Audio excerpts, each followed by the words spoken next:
تو ابا باپ جو ہے نا, جو عزت دار باپ ہوتا ہے, بیٹیاں جب جوان ہو جاتی ہیں تو اس کو سب سے پہلے فکر اپنی بیٹی کے گھر بسانے کی ہوتی ہے, ڈاکٹر یا انجینئر بنانے کی نہیں ہوتی. نہیں یاری میرا خیال ہے بات. سب سے پہلے اس کی فکر کیا ہے کہ بچیوں کا گھر بسے. اور میں بار بار کہتا رہتا ہوں, نکاح تعلیم میں رکاوٹ نہیں ہے. ڈاکٹر بنانا ہے, شادی کر کے اپنی بیوی کو خود ہی بنا دو. باپ کی ذمہ داری نہیں ہے کہ بچی کو انجینئر یا ڈاکٹر بنائے یا پی ایچ ڈی کروائے, کیونکہ باپ کا اس بیٹی سے براہ راست مفاد نہیں ہے. ڈاکٹر بنے گی, فائدہ سسرال اٹھائے گا. کیوں باپوں پہ اتنی ذمہ داریاں ڈالتے ہو, کیوں عذاب کیوں بنا رہے ہو بیٹی کی پیدائش کو؟ ہم روزے اس لیے رکھتے ہیں کہ اللہ نے حکم دیا, تو اللہ ہی نے یہ بھی حکم دیا ہے کہ باپ پر بیٹی کی ذمہ داری صرف بلوغت تک ہے. بلوغت کے بعد کس کی ذمہ داری ہے؟ سسرال کی ہے. کیونکہ بیٹی کا سارا مفاد سسرال سے وابستہ ہوتا ہے, اور سسرال کا سارا مفاد اس بیٹی سے وابستہ ہوتا ہے. کیسے کیسے بے شرم لوگ دنیا میں پائے جاتے ہیں. باپ شادی نہیں کر رہا, بیٹی رشتہ آ رہا ہے,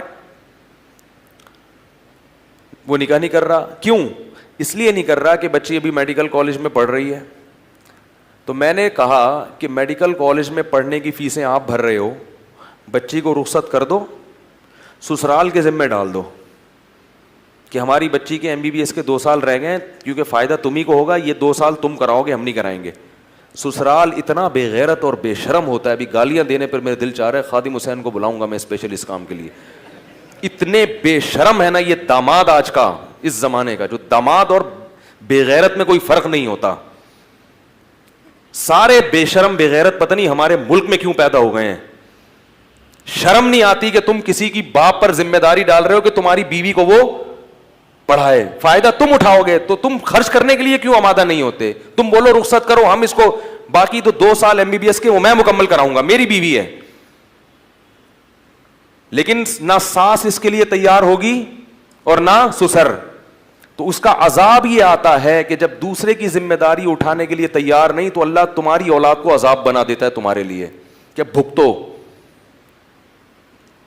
خود دوسرے پہ خرچ کرنے کے لیے تیار نہیں, تو اللہ تمہارے خرچے تمہاری بیٹیوں پہ کراتا ہے پھر, اور پھر ان سے نکاح کے لیے کوئی تیار نہیں ہوتا. تو اللہ کے بندو اس کلچر کو تبدیل کرو. دیکھو صحیح ہے, بخاری کی حدیث ہے, رسول اللہ صلی اللہ علیہ وسلم نے صحابی کا نکاح کرایا صحابیہ سے.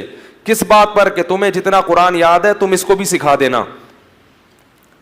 ان صحابیہ نہیں تھوڑی کہا ایکچولی ابھی تو میں حفظ کر لوں گی, حافظہ عالم بن سکتی ہوں, شادی کے بعد تو اتنے مسائل ہیں, کہاں پڑھا جاتا ہے, کہاں, وہ تو بھائی پہلے ہی پڑھ لو. نہ بھائی, یہ پڑھا دیں گے تمہیں, کچھ بھی نہیں ہوتا, اتنا مسلط نہیں کرنا چاہیے, سب کچھ ہو جاتا ہے نکاح کے بعد بھی. میں نے جو تعلیم حقیقت میں حاصل کی ہے نا پڑھائی, وہ شادی کے بعد کی ہے.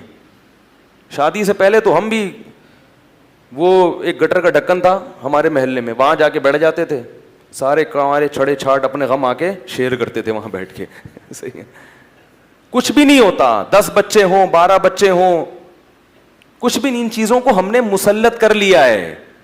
بالکل ویسے ہی لائف ہوتی ہے, اور اچھی لائف ہو جاتی ہے, سارے اور اچھی ایکٹیویٹیز ہوتی ہیں اس کی. اور اگر اپنے آپ کو ان ذمہ داریوں سے دور بھگاؤ گے تو اللہ آپ کو غلط چیزوں میں ڈال دے گا. تو اس لیے دوسروں کی بیٹیوں سے شادی کرو اور پھر اپنے خرچے پہ ان کو PhD کراؤ.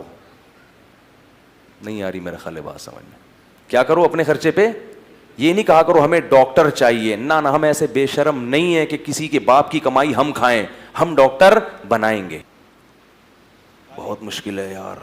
میں شکر کرے میں بھی تھوڑا سا اپنے آپ پر میں نے قابو کیا ہے, ورنہ یہ ٹاپک جب آتا ہے نا تو جو لوگوں کے حالات نظر آ رہے ہیں, ایک چیز اللہ سے مانگنی چاہیے, اے اللہ بے غیرت بننے سے پہلے ہمیں دنیا سے اٹھا لے. غیرت نہیں ہے, خدا کی قسم دلائل کے انبار لگا دو, باتیں سمجھ میں نہیں آئیں گی. اگر غیرت نہیں ہے نا تو جو مرضی کر لو. پھر وہ ایک انگریز عورت آئی تھی نا ہمارے یہاں, میں نے بتایا تھا فرانس سے, مثال تو بیہودہ ہے لیکن وہ بار بار اس کہہ رہی تھی اسلام میں یہ یعنی بدفعلی مردوں سے حرام کیوں ہے, یعنی اگر کوئی عورت سے نکاح کرنا چاہتی ہے, مرد سے شادی کرنا ہے تو حرام کیوں ہے. اس کو میں نے سمجھایا, درس طریقے سے سمجھایا, اس کے سمجھ میں نہیں آیا. پھر مجھے خیال اس میں بتاؤں, غیرت جب ختم ہو جائے نا تو پھر چیزیں سمجھ میں بولو بھائی نہیں آتی. یہ گندا عمل ہے. آپ بھنگی کو سمجھاؤ کہ یہ گٹر ہے, بدبودار ہے, وہ کہے گا میں تو ڈبکیاں لگاتا ہوں, مجھے بڑا مزہ آتا ہے. او بھائی اس میں وہ چیز ہی حصی ختم ہو گئی ہے صفائی ستھرائی کی. اب آپ بھنگی کو بولو گوں گوبر, وہ کہے گا اتنی میٹھی میٹھی باتیں میرے سامنے نہیں کیا کرو, وہ یہی کہے گا نا. کسی عام آدمی کے سامنے کرو گے بار بار کہے کہ یار گوبر گوں کیا منہ سے, وہ اچھی چیز کا نام لو. بھنگی کے سامنے جتنا گوں گوبر کرو گے وہ خوش ہوگا, کہیں کسی کا گٹر تو نہیں بند ہے, مجھے لے جاؤ یار مجھے پیسے ملیں گے. تو حقیقت ہے کہ جب اذا فاتک الحیاء فافعل ما شئت, جب حیا ختم ہو جائے تو پھر جو چاہے کرو. تو بچی بالغ ہوتے ہی اس کی شادی ہونی چاہیے, اور آگے ساری تعلیم وہ کہاں جا کے حاصل کرے گی؟ سسرا. وہ پریگننسی یہ تعلیم میں رکاوٹ نہیں ہے. آپ یورپ امریکہ میں وہاں کی خواتین سے پوچھو, پریگننسی کے دوران یونیورسٹیوں میں جاتی ہیں, پڑھتی ہیں, سب کچھ ہوتا ہے. یہ ہم نے ہوا بنا لیا ہے. ان کے ہاں جو ہو رہا ہے وہ صحیح ہے, اور ہمیں جو ہے نا پتہ نہیں کس لائن پہ لگا دیا.